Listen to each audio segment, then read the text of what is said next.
하나님 찬양하고 모든 감사와 존귀와 영광을 주님께 돌려드립니다. 주님, 저희는 주님을 위해서 아무것도 한 것도 없고 주님을 찾은 것도 없는데 주님께서 친히 아들을 보내셔서 그 핏값으로 저희를 마귀로부터 사서 하나님의 자녀되게 해주셨습니다. 아버지, 이 은혜를 저희가 평생토록 그리고 영원토록 찬양하고 찬양해도 또 감사하고 기뻐하고 열광해도 부족할 뿐임을 고백합니다. 하나님, 주님을 찬양하고 주님 높여드리는데 늘 인색한 저희들을 돌아보게 하여 주시고, 아버지, 저희 뱃속 깊숙한 곳으로부터 항상 하나님을 향한 찬양과 감격과 열광이 터져나오도록 은혜 베풀어 주시옵소서. 오늘도 우리 예배 가운데 주님이 왕으로 좌정하시고 우리에게 친히 말씀하여 주시고 하나님과 올바른 관계가 맺어지도록 인도하여 주시옵소서. 예수님의 이름으로 기도합니다. 아멘.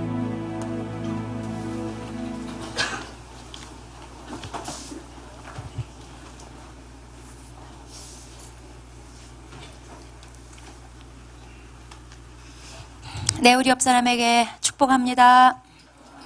네, 주님이 최고입니다.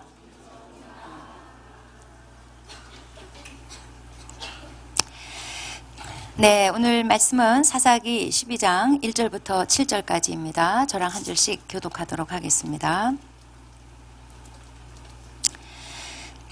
에브라임 사람들이 모여 북쪽으로 가서 입다에게 이르되, 내가 암몬 자손과 싸우러 건너갈 때에 어찌하여 우리를 불러 너희와 함께 가게 하지 아니하였느냐? 우리가 반드시 너와 내 집을 불사르리라 하니,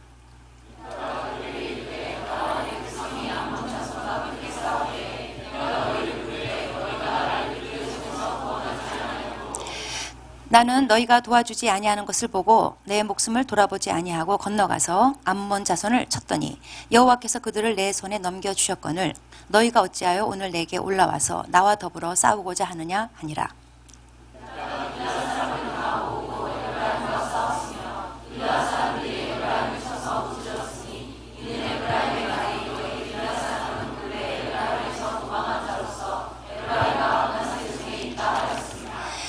길앗 사람이 에브라임 사람보다 앞서 요단강 나루턱을 장악하고 에브라임 사람의 도망하는 자가 말하기를 청하건대 나를 건너가게 하라 하면, 길앗 사람이 그에게 묻기를 내가 에브라임 사람이냐 하여 그가 만일 아니라 하면,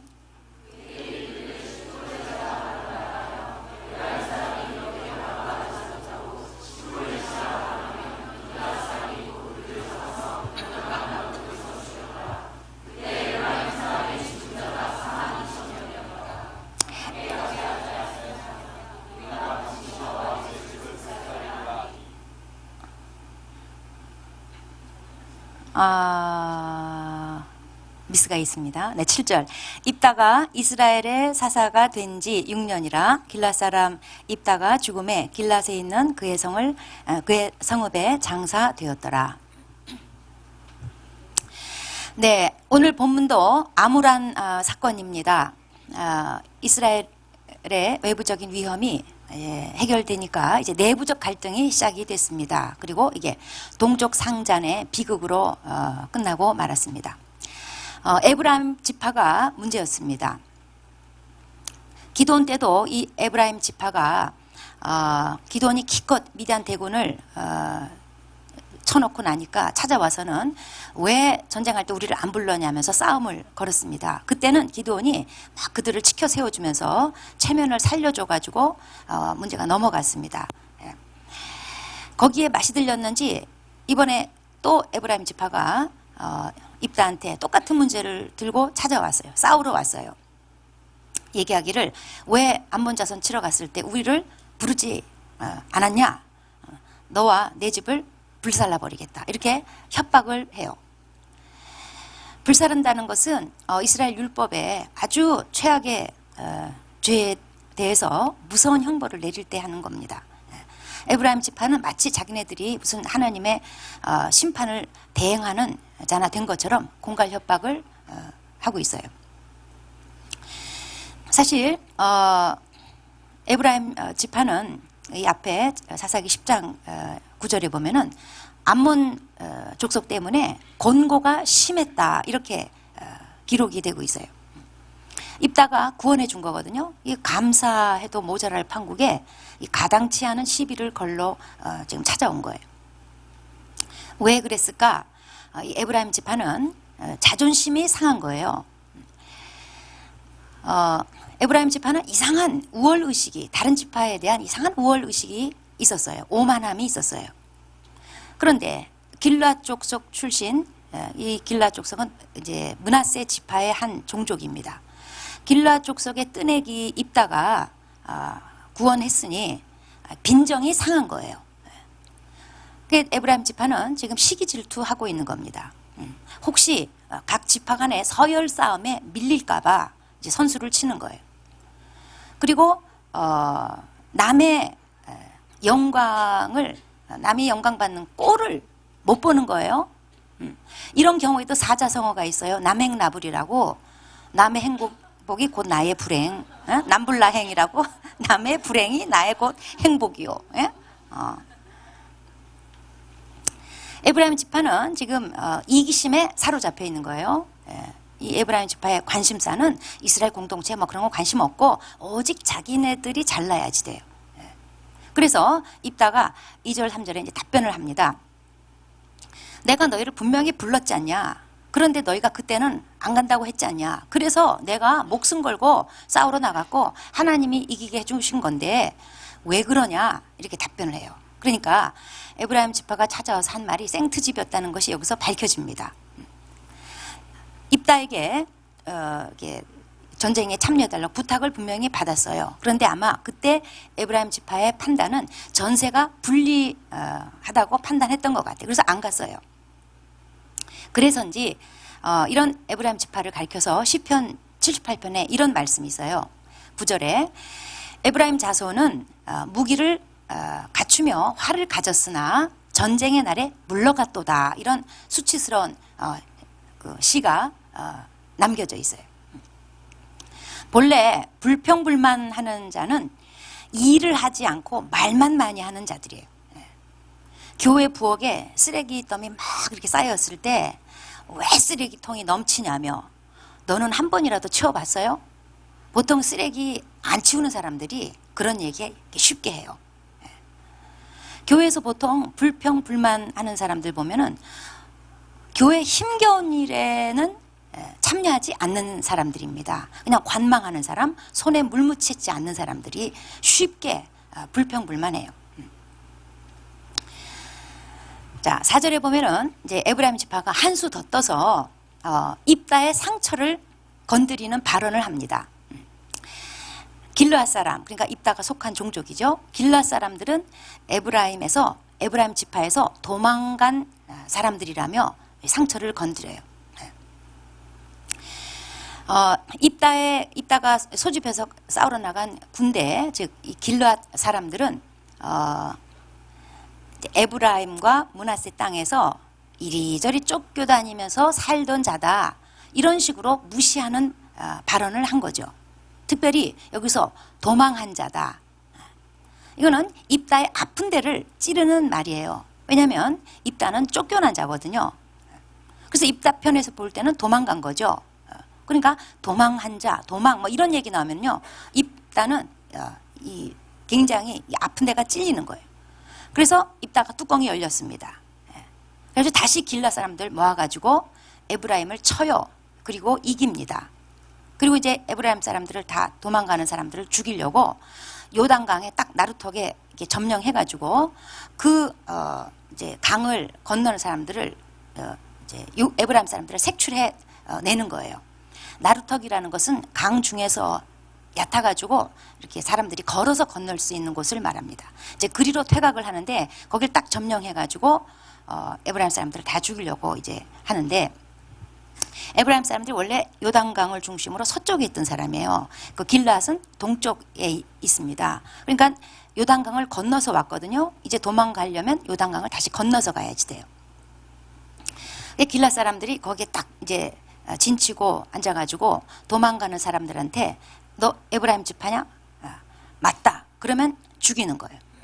만약 아니다 이러면 이제 발음으로 이제 검문을 해보는 거예요. 당시 가나안 땅에 들어온 지 한 수백 년이 지났기 때문에 지파별로 자연스럽게 사투리가 이제 생겨난 겁니다.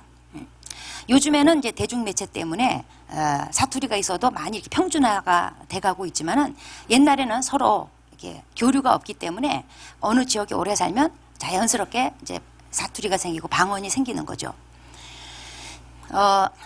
경상도 말에 그 경상도 사람들이 옛날에는 쌀 이 발음을 못했어요. 예. 쌀 이걸 못해요. 쌍시옷을 못해요. 쌀 이렇게 못하고 살 그래요. 웃기죠? 진짜예요. 그래서 제가 어렸을 때 우리 삼촌한테 그랬던 기억이 나요. 삼촌, 쌀 해봐. 그러면 살. 쌀 해보라니까 살. 정말 못해요. 그래서 지금 이제 에브라임 지파를 이제 골라내느라고 이제 쉽볼렛, 영어로 치면 SH냐 S냐 이 발음 하냐 못하냐 이거 가지고 거기서 이제 감별을 하는 거예요. 에브라임 지파가 아니라고 했다가 만약에 발음에 통과가 안 되면 이제 그 자리에서 죽여버렸어요. 어쨌든 이렇게 해서 죽은 자가 42,000명이라는 겁니다. 에브라임 지파는 처음에 출애굽해가지고 광야에서 첫 번째 인구조사했을 때 장정수가 45,000명으로 조사됐습니다. 그리고 두 번째 인구조사 때 32,000으로 조사됐어요. 그리고 지금 물론 수백 년이 흘렀지만 그래도 장정이 42,000명이 죽었다는 것은 거의 뭐 전멸하다시피 한 어마어마한 숫자죠. 에브라임 지파는 길르앗 사람을 도망친 자라고 무시했다가 이제 자기네들이 지금 도망치는 자가 돼버렸어요.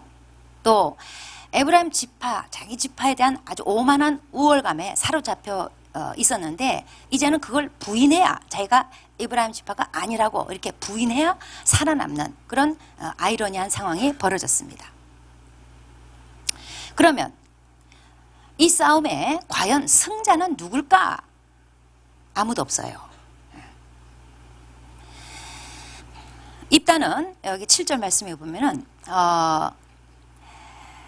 그 입다가 사사된 지 6년 만에 죽었대요. 그러니까 아마 요절한 것 같아요. 그러니까 뭐 나이 들어서 이렇게 싸우러 나갔을 리 없고 젊었을 때 부름 받았을 텐데 그때 바로 사사가 되고 6년 만에 죽었어요. 그러니까 요절한 거죠. 입다는 자기 딸을 죽게 만들고 또 동족을 4만 넘게 죽이고 그러니까 그 6년 동안 마음이 편했겠습니까? 아마 우울하게 살았을 것 같아요. 7절 말씀에 보면은 입다가 죽은 후에 다른 사사 때처럼 그 땅이 평온하였더라 이런 표현이 없어요. 그러니까 입다 얘기에는 비극만 있고 평안은 없습니다. 이런 어마어마한 살육이 이방 적군에 의해서 이루어진 게 아니라 이스라엘의 머리가 되겠다고 나선 사람에 의해서 자행됐다는 점, 하나님이 세우신 사사에 의해서 자행됐다는 점, 참 놀라운 일이고 비극이죠. 이 전쟁에서 주목할 거는 뭐냐면 여호와께서 개입한 점이 없다는 거예요. 입다가 암몬을 쳐부쉈을 때는 3절에 보면은 여호와께서 그들을 넘겨주셨다는 거예요. 하나님이 개입해서 이기게 해주셨어요. 그런데 입다가 에브라임 지파 4만여 명을 죽일 때는 하나님이 그들에게 넘겨주셨다는 표현이 없어요. 하나님이 개입한 게 없어요. 그냥 이 싸움은요, 시기 질투 그리고 거기에 대해서 무자비한 대응, 그냥 이런 결과예요. 여기에 대해서 야고보서 3장 16절에 시기와 다툼이 있는 곳에는 혼란과 모든 악함이 있습니다 그랬는데 바로 이 상황을 가리켜서 말씀하는 것 같아요. 지금 입다와 에브라임 지파는 서로 누가 적군인지 아군인지 구별 못하고 싸움을 벌인 거예요. 자, 에브라임 지파는 정작 암몬 사람하고는요 싸움 한 번 안 해봤어요. 암몬 족속한테는 그냥 당하기만 했어요. 그런데 그래서 이제 입다가 이제 전쟁하자고 불렀을 때는 오히려 이제 기피하다가 정작 입다가 딱 승리하고 나니까 마치 무슨 대적이나 치러 나가는 원정대인 양 입다를 향해서 그냥 무리지어서 행군해 가지고 왔어요. 전쟁 공로자한테 심판하러 막 무리져 떼를 져 가지고 온 거예요. 그리고 사실무근한 말 가지고 생트집을 잡고 협박을 한 거예요. 입다도 그렇습니다. 암몬하고 전쟁할 때는 먼저 사람을 보내서 그들을 이렇게 설득하려고 노력을 했어요. 그런데 자기 형제 지파가 이제 자기한테 싸움 걸러 왔을 때는 그런 시도조차 하지 않아요. 곧바로 전쟁으로 돌입해버려요. 그러니까 이 에브라임 지파하고 입다는요, 서로 이렇게 답변을 듣고 해명할 틈을 주고 그런 거 없어요. 에브라임 지파는 입다한테 와서 그냥 답변 들을 것도 없어. 그냥 바로 그냥 너 불살라 버리겠다. 이런 식으로 협박하고, 입다는 에브라임 지파를 또 뭐 설득하고 뭐 진정시키는 이런 노력 안 하고 그냥 바로 좋다, 전쟁이다, 이렇게 나와버렸어요. 왜 이렇게 과격하게 대응을 한 걸까요? 왜 동족을 이렇게 적군인 것처럼 죽였을까요? 저는 이게 입다의 상처와도 연관이 있다고 봐요. 자, 불 이러면 입다한테는 이게 트라우마예요. 지금 입다한테 에브라임 지파가 이렇게 싸우려고 찾아온 이 시점이 언제냐면, 성경에 정확하게 나타나진 않지만 최소한 지금 자기 딸을 번제로 바치겠다고 해서 딸이 2달 동안 애곡하러 산에 올라간 그 시점이거나, 아니면 2달 지나고 이제 딸을 불태워서 번제로 바친 그 후거나 뭐 둘 중에 하나겠죠. 그러니까 입다는 자기 딸을 이렇게 불에 태워서 번제로 바치는 이 가슴 아픈 일을, 어쨌든 잘못된 일이지만 어쨌든 그렇게 저질러 놓고 얼마나 속이 타들어갔겠어요. 그러니까 불 그러면요, 입다는 이게요, 상처를 건드리는 거예요. 트라우마예요. 또 도망자, 이것도 그렇습니다. 입다는 쫓겨난 자예요. 아마 도망치듯 갔을 거예요. 그러니까 도망쳤다 이런 소리를 들으면 입다한테는 고름주머니 건드리는 거예요. 상처를 자극하는 거예요. 입다는 어쨌든 그런 불우한 환경이 배경이 돼가지고 성격이 충동적이고 감정적이에요. 건드리니까 폭발하는 거예요. 특별히 지도자들의 이게 해결되지 않은 상처는 많은 사람들을 희생시켜요. 공동체 지도자들, 또 가정의 부모도 뭐 공동체 지도자죠. 그 자녀들이 희생하고 공동체 구성원들이 희생을 당합니다. 히틀러가 유대인을 600만이나 학살했던 그 원인을 쭉 찾아 거슬러 올라가면은 히틀러 어머니가 바람을 폈는데 그 불륜 상대자가 유대인이었다는 거예요. 그러니까는 히틀러는 어렸을 때 그것을 목격하고 자라면서 유대인에 대한 증오심을 불태우면서 성장했어요. 결국 나중에 600만을 자기가 권력을 쥐었을 때 그걸 600만 죽이는 것으로 표출한 거죠. 그러니까 공동체 지도자한테 해결되지 않은 상처는 굉장히 무서운 거예요. 그러니까 상처를 해결하든가 지도자가 되지 말든가, 너 혼자 사시든가 그냥. 자, 에브라임 지파하고 입다는 같은 하나님 밑에서 언약을 받은 형제 지파입니다. 상호간에 서로 돌보고 협력으로 이 공동체를 잘 세워가야 될 책임이 있는 사람들이에요. 그런데 그런 건 아랑곳하지 않고 그냥 자기네들끼리 치고받고, 이거는 범죄의 전쟁이에요. 왜 이렇게 됐을까요? 그거는 이스라엘이 하나님과 올바른 관계를 맺지 않고 있기 때문이에요. 이스라엘에게 하나님은 왕이 아니었어요. 하나님의 다스림을 받지를 않았어요. 그죠? 이스라엘한테 하나님이란 건 뭐냐면 필요할 때 찾아 쓰는 비상금 정도예요. 지금 이스라엘은 그냥 문제 터질 때 하나님의 도움을 받아서 위기를 모면하는, 그냥 구멍난 데 땜질하는 그런 수준이에요. 근본적으로 하나님 관계는 생각하지 않아요. 하나님 말씀에 무지했어요. 입다가 자기 딸을 번제로 서원하는 것만 보더라도 당시 이스라엘 사람들이 하나님 율법에 얼마나 무지했는지, 그리고 그걸 무시했는지 드러나는 거잖아요.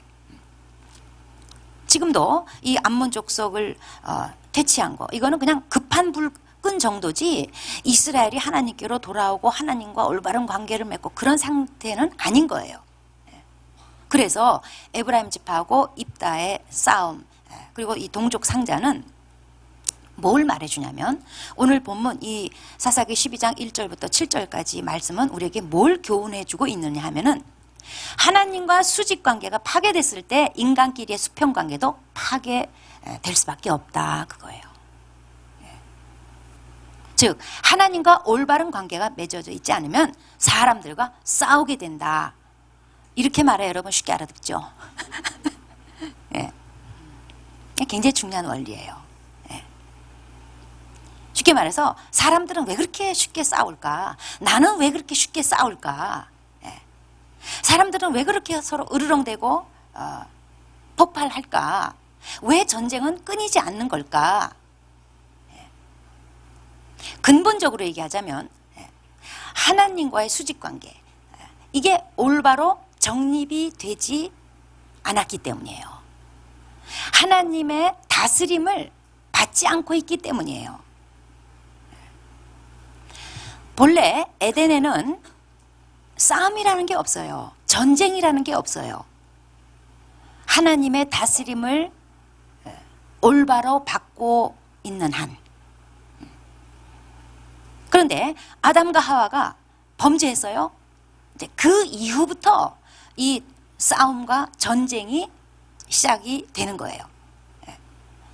아담과 하와도 하나님과의 관계가 깨지니까 그 다음에 수평관계, 아담이 자기 부인을 향해서 옛날에는 내 뼈 중에 뼈, 내 살 중에 살이라고 하면서 막 그렇게 그냥 품고 막 높여주고 이러더니 하나님이 만들어준 그 여자가 이게 딱 분리가 돼요. 예. 성경은 우리의 씨름은 혈과 육에 속한 것이 아니라고 선언하고 있어요. 예. 즉 그냥 사람하고 치고받고 싸울 문제 아니다. 우리는 그렇게 싸우는 거 아니다. 사람하고 치고받고 싸우지 말아라 하면서, 우리가 싸울 게 있다면 그거는 오직 하늘에 있는 악의 영과의 싸움이다. 그러면 이스라엘 백성은 왜 가나안 전쟁을 그토록 치열하게 했는가? 영적 전쟁이기 때문에 그래요.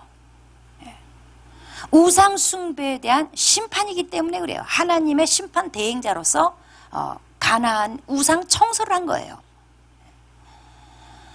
이스라엘 백성이 앞으로 우상 숭배에 전염되지 않기 위해서 깨끗이 청소한 거예요. 그건 하나님의 싸움이었어요. 이런 영적 의미의 싸움, 이것 외의 싸움들은 성경이 뭐라고 말씀하는가? 피하라. 이게 성경 가르침이에요. 그래서 창세기 26장에 보면은 이삭이 블레셋 땅에서 우물을 팝니다. 그런데 블레셋 족속이 와가지고 파면 덮고 또 가서 파면 덮고, 우물 한번 파는 게 여러분 파봤어요? 우물은 당시에 생명줄이에요. 그리고 그건 자본이에요. 돈과 생명이에요. 그런데 기껏 죽을 고생하고 파놓으면 흙으로 덮기는 쉽잖아요. 순식간이잖아. 싹 덮어버리고, 또 다른 데 가서 파면 또 싹 덮어버리고.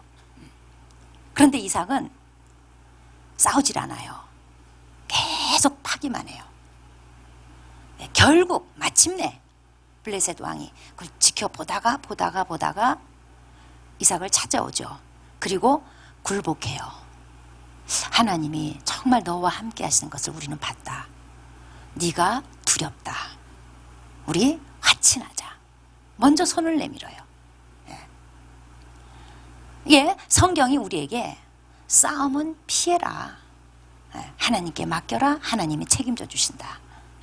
우리는 혈육으로 붙어 싸워서 이기는 거, 그게 승리가 아니다. 싸움을 피하고 하나님이 싸워주실 때 결국 그가 하나님 앞에 그리고 우리 앞에 굴복하는, 우리는 이런 방식이다. 그런 좋은 예로 우리에게 소개하고 있는 거예요. 그래서 우리 그리스도인들에게 성경은 로마서 12장 18절에 할 수 있거든 너희는 모든 사람과 더불어 화목하라. 너희로서는 모든 사람과 더불어 화목하라. 그러면서 악을 악으로 갚지 말고 모든 사람 앞에서 선한 일을 도모하라 그랬어요. 이게 우리에게 요구하는 성경의 가르침이에요.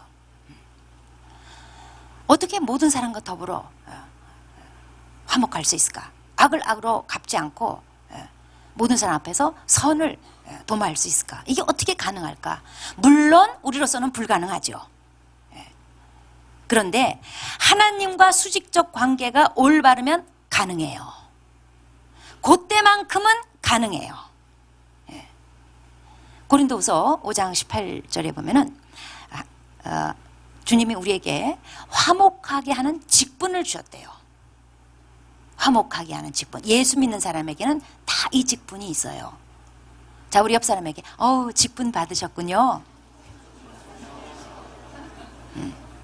내가 받기 싫어도 하나님이 주셨어. 화목하게 하는 직분. 그러면서 19절에 화목하게 하는 말씀을 우리에게 부탁하셨대요. 그러니까 우리 그리스도인들은 싸움을 일으키는 자가 아니에요.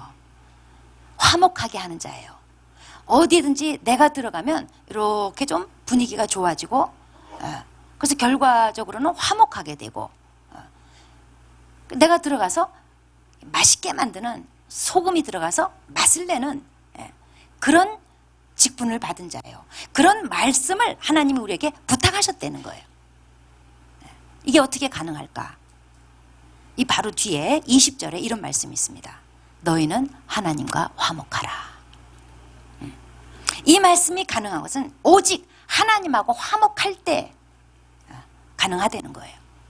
하나님과 화목하다, 이 뜻은 우선 기본적으로는 죄 용서받고 의롭다 하심을 얻는 칭의, 그래서 구원받게 되는, 이걸 가리켜서 기본적으로 하나님과 화목이라고 합니다. 근데 여기서 조금 더 나아가서 두 번째 의미는 구원 이후에 하나님과 바른 관계 맺고 사는 거, 이게 하나님과 화목하는 거예요. 그러니까 지금 내가 기본적으로 법적으로는 칭의, 하나님하고 화목한 관계이나 지금 하나님하고 거리가 있고 등 돌리고 살고 하나님 대적하고 하나님 말씀 무시하고 살면 지금 하나님은 화나셨어요. 하나님하고 화목한 관계 아니에요. 그러니까 하나님하고 화목할 때 우리에게 주신 화목하게 하는 직분을 감당할 수 있고 우리에게 부탁하신 화목하게 하는 말씀이 능력 있게 나가는 거예요. 그럴 때 악을 악으로 갚지 않을 수 있는 거예요. 싸움 대신 화평을 도모할 수 있는 거예요. 스데반이 동족들한테 돌을 맞고 순교할 때 막 분개하고 억울해하고 한 맺힌 기도하지 않았어요.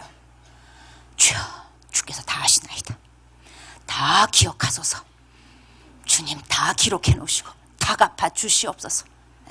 저들 머리에 숯불을 얹으시며 다 지글지글 태워 주소서. 그냥 그렇게 하질 않고 주여 이 죄를 그들에게 돌리지 마소서 하고 죽었어요. 어떻게 가능했을까?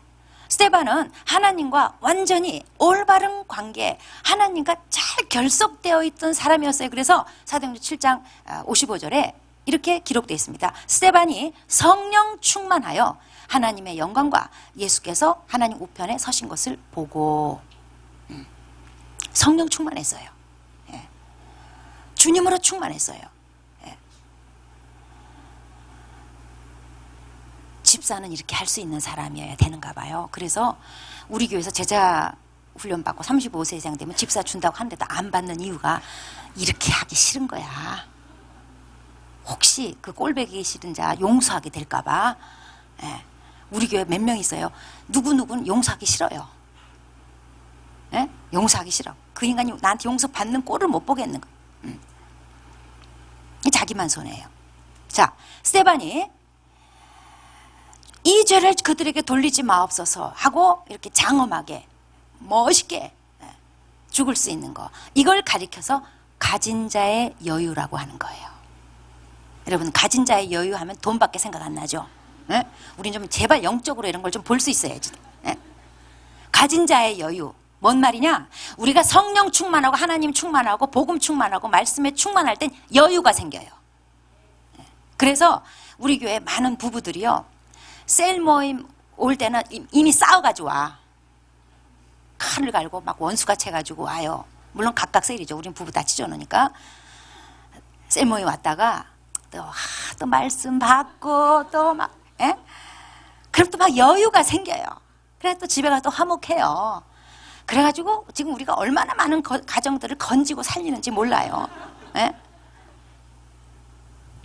한국식 표현으로 소위 은혜가 떨어졌다 그런 말이죠. 은혜가 떨어지면요, 여러분 아시잖아. 잘 떨어지니까 아시잖아요. 날카로워져요. 아시죠? 에?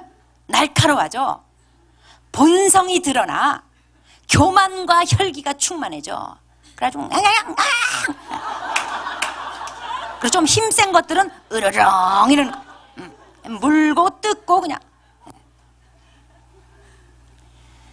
성경은 영적 의미의 싸움을 빼고는 싸움을 피하라요. 그리고 그리스도는 피할 수 있다예요. 어떻게? 예수님께서 마태복음 11장 28, 29절에 이렇게 말씀하셨어요. 수고하고 무거운 짐자들아 다 내게로 오라. 내가 너희를 쉬게 하리라. 수고하고 무거운 짐 뭐겠습니까? 그냥 시기, 질투, 혈기, 언제든지 싸우려고 하는 태세. 이게요, 자기를 보호하는 것 같지만 수고하고 무거운 짐이에요. 다 내게로 오라는 거예요. 그러면서 예수님께서 나는 마음이 온유하고 겸손하니. 예. 입다는 혈기로 충만하고 에브라임은 교만으로 충만했어요. 이게 곧 우리의 상태예요. 예. 근데 예수님께서 나는 마음이 온유하고 겸손하다는 거예요.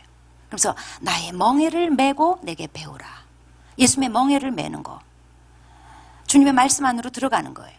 주님과 올바른 관계를 맺는 거예요. 그 멍에서 빠져나오는 거, 이게 관계가 깨진 거예요. 예. 예수님의 멍에를 메는 거, 주님의 다스림을 받고 산다는 뜻이에요. 예. 정리하자면 일단 우리는 주님 앞에 나와야 돼요. 예. 그리고 주님과 올바른 관계를 맺어야 돼요. 예수님의 멍에를 메야지 돼요. 예. 그러면서 주님 앞에서 주님의 온유와 겸손을 배워야지 돼요. 예. 주님의 멍에 속으로 말씀 안으로 들어가서 결속되면요, 그런 은혜가 있어요. 그냥 온유와 겸손이 그냥 묻어나, 그냥 흘러 들어와요. 예. 그냥 내 속에 채워져요. 그러면서 가진 자의 여유가 생기는 거예요. 너그러워지는 거예요. 예. 이스라엘의 각 지파는 서로 상호 협력하고 결속해야 됩니다. 이거는 하나님과 잘 결속되어 있을 때, 하나님을 잘 섬길 때만 가능했습니다. 할 수만 있거든 모든 사람과 더불어 화목하라. 자, 성경은 가능하다고 우리에게 가르칩니다. 예수님에게 나오고 예수님의 멍에를 메고 예수님의 온유와 겸손을 배울 때, 그리고 그분의 온유와 겸손을 닮을 때, 공급받을 때 우리는 너그럽게 살 수 있습니다. 부부 여러분, 너그럽게 은혜 충만 받으시고, 또 우리 직장인 여러분, 직장 가서 또 깽깽 이러지 말고 너그럽게 기도하시겠습니다.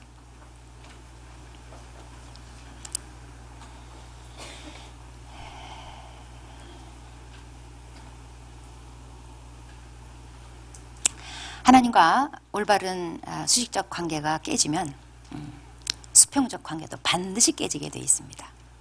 늘 시기 질투, 다툼, 싸움, 전쟁, 이런 가운데 살 수밖에 없습니다. 근데 성경은 할 수만 있거든 모든 사람과 더불어 화목하라고 말씀하고 있어요. 불가능한 거 아니에요. 내가 주님하고 올바른 관계 맺고 주님의 멍에를 메고 살면, 즉 주님의 말씀에 지배를 받고 살면 우리도 주님처럼 온유와 겸손을 공급받습니다. 너그러워집니다. 그래서 예민해지지 않고 너그럽게 이해하고 덮고 넘어갈 수 있는 겁니다. 자, 나는 지금 하나님과 올바른 관계 맺고 있습니까? 만약에 그렇지 않다면 이것은 내가 다른 사람을 향해서 예민하고 날카롭고 다툼과 전쟁 가운데 살고 있다는 뜻이기도 합니다.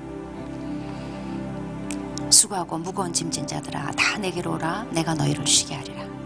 나는 마음이 온유하고 겸손하니 나의 멍에를 메고 내게 배우라. 이 시간 주님 앞에 고백하겠습니다. 주님, 저는 주님이 필요합니다. 다시 주님의 멍에를 메겠습니다. 주님께 배우겠습니다. 주님의 온유하고 겸손함을 받겠습니다. 주님, 될 수 있는 대로 모든 사람과 더불어 화목하게 사는 삶을 선택하게 도와주십시오. 다투지 않게 도와주십시오. 기도하시겠습니다.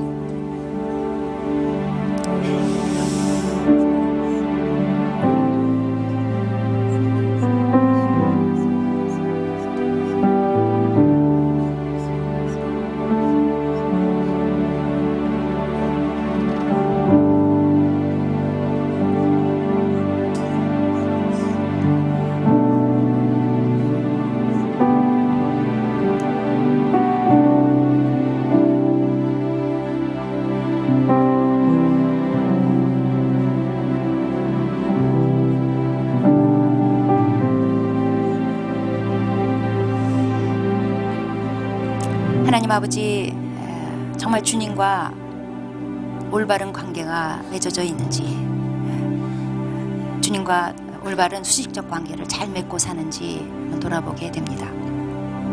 주님과 올바른 관계가 깨질 때는 결국 수평적 관계도 인간끼리도 싸울 수밖에 없는 그런 원리를 오늘 배웠습니다.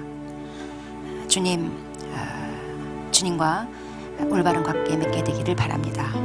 주님께로 와서 주님의 멍에를 메고 주님의 온유와 겸손을 배우고 또 공급받기를 원합니다. 그래서 이 거칠고 힘든 세상, 전쟁터 같은 이 세상에서 다툼 대신에 화목을 선택하고 화목하게 하는 직분을 감당하며 화목하게 하는 말씀을 전하는, 보여주는 자로 살아가기를 바랍니다. 내가 들어가면 다툼이 일어나는 것이 아니라 내가 들어가면 어디든지 화목하게 되는 그런 화목의 전달자로, 도구로 쓰임받기를 원합니다. 주님 관계를 올바로 맺도록 힘쓰겠습니다. 도와주시옵소서. 예수님의 이름으로 기도합니다. 다 같이 찬양하시면서 준비하신 한 곡 하시겠습니다.